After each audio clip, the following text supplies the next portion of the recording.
எறா கிரேவி எப்படி செய்யறதுன்னு காமிக்கிறேன். யூஸ்வலாக எறா வந்து குழம்பு வைப்பாங்க, இல்லைன்னா ஃப்ரை பண்ணுவாங்க. இது கொஞ்சம் வித்தியாசமாக இருக்கும். இதுக்காக நான் எறா மார்க்கெட்டில் போயிட்டு ஃப்ரெஷ்ஷாக வாங்கிட்டு வந்திருக்கேன். பார்க்காதவங்களுக்கு பார்த்துக்கோங்க எப்படி இருக்குன்னு சொல்லிட்டு.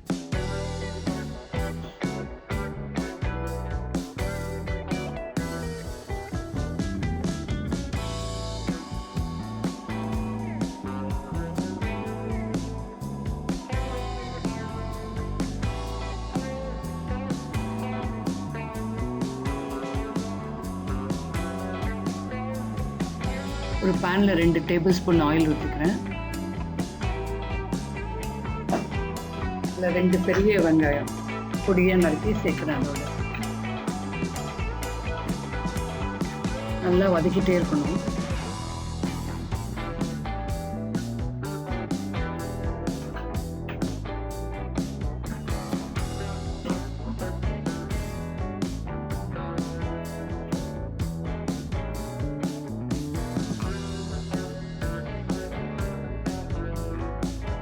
நல்லா வெங்காயம் கொஞ்சம் நல்லா வதங்கினோன்னா 2 பச்சை மிளகாய் நீட்டாக கீறி போடுறேன்.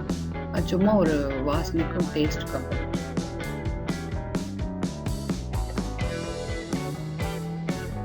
இது நல்லா வதங்கினோன்னு 1 ஸ்பூன் இஞ்சி பூண்டு பேஸ்ட் அரைச்சி வச்சுருக்கேன், அதை இதோட சேர்க்குறேன்.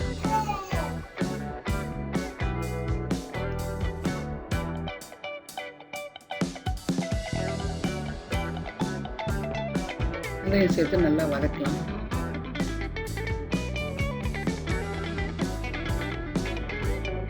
இஞ்சி பூண்டு போட்டோன்னே அடி பிடிக்கும், அதனால அடி பிடிக்காத இருக்க வரை கலந்துட்டே இருக்கணும். அதில் 2 பழுத்த தக்காளி பொடியாக நறுக்கி இதோட சேர்க்கணும்.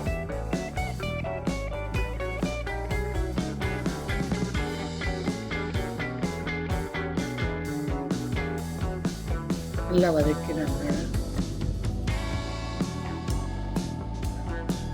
உப்பு சேர்த்துக்கிறேன் 1 ஸ்பூன். தேவையான அளவு போட்டுக்கலாம், வேணும்னா பார்த்துட்டு போட்டுக்கலாம்.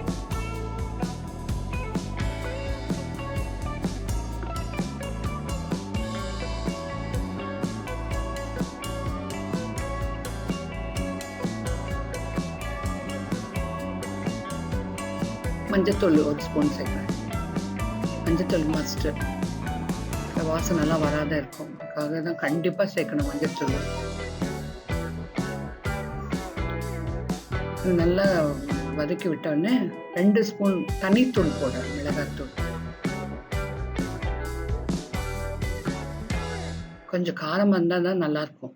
இறாலாம் செஞ்சோம்னா நான் வெஜிடேரியனுக்கு கொஞ்சம் காரம் இருக்கணும். நல்லா சேர்த்து வதக்குறேன்.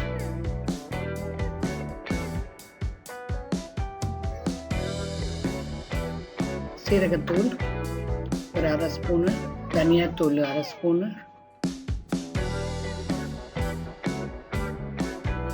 கரம் மசாலா ஒரு 1/4 ஸ்பூன் எல்லாம் சேர்த்து வதக்கிக்கலாம்.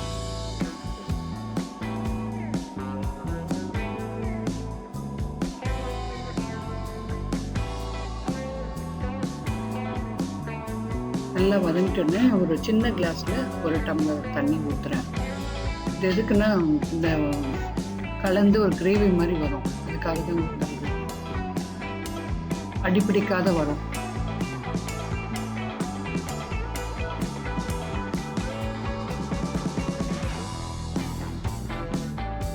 அப்புறம் க்ளீன் பண்ணி வச்சேன் இறாவை.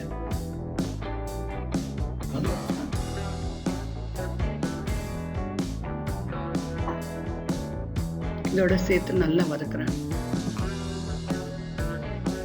சிறு தீயில தான் வேக விடணும். ஏன்னா ரொம்ப வெந்துச்சுன்னா ரொம்ப ஹார்டாயிடும், நல்லா பார்த்து செய்யணும்.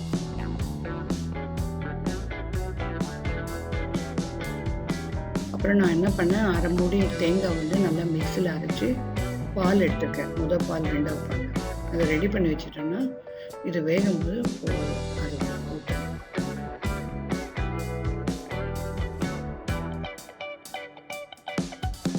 பாலை ஊற்றிடுறேன் நான். இதுதான் இதுக்கு டேஸ்ட்டு, கிரேவிக்கு ரொம்ப நல்லாயிருக்கும். தேங்காய் பால் திப்பிலாம் எடுத்துன்னு நான் சொன்னேன்.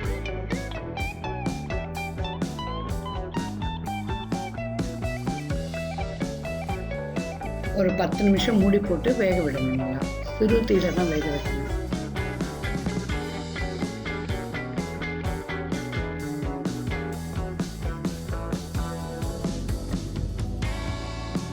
ஒரு முறை கிளறிட்டு இதில் கொத்தமல்லி பொடியாக நறுக்கி வச்சுருக்கேன், அதை வந்து இதோட சேர்க்க போகிறேன், ஒரு கைப்பிடி அளவு.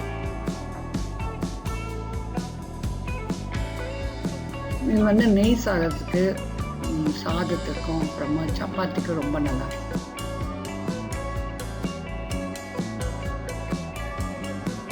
கண்டிப்பாக வித்தியாசமான சுவையாக இருக்கும். நீங்கள் விரும்புவீங்கன்னு நம்புகிறேன். கண்டிப்பாக செஞ்சு பாருங்கள்.